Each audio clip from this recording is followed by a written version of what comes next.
Ci siamo fatti raccontare dalla dottoressa Denise Scots-Knight, la CEO di Mereo BioPharma, quelle che sono le attività di ricerca nelle quali è coinvolta questa azienda. Lo abbiamo fatto nel corso di un media tutorial dedicato all'osteogenesi imperfetta, durante il quale sono stati presentati i risultati italiani della Impact Survey sulla malattia ancora poco conosciuta e sottodiagnosticata. Dr. Scots-Knight, can you introduce Mereo BioPharma?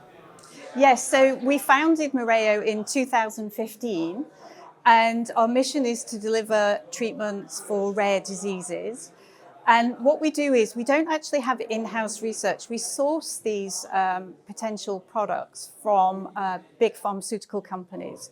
So we have two programs for rare diseases, one which is for osteogenesis imperfecta, a second which is for alpha-1 antitrypsin deficiency. And one was sourced from Novartis, and one program originated in AstraZeneca.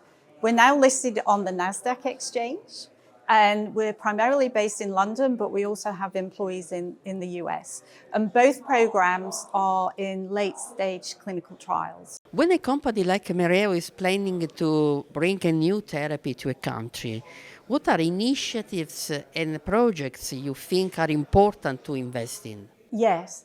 So in a country like Italy, so the first thing is we have to think about all the key stakeholders. And so that includes the patient associations, the eventual who's going to be reimbursing the drug, and of course the individuals with these rare diseases. And so we have collaborated with OIFA and OI here to deliver the impact survey, which is the largest survey for patients or individuals with osteogenesis imperfecta.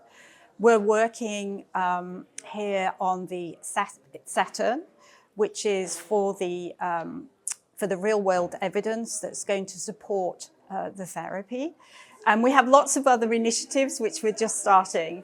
But really, it's all about engaging with the key stakeholders early and often. Next step of research in your pharma? So our next step is we've got to finish the clinical trials, the late-stage clinical trials, for both the osteogenesis imperfecta and also for the alpha-1 antitrypsin. They're both very late stage, so close to the final stage.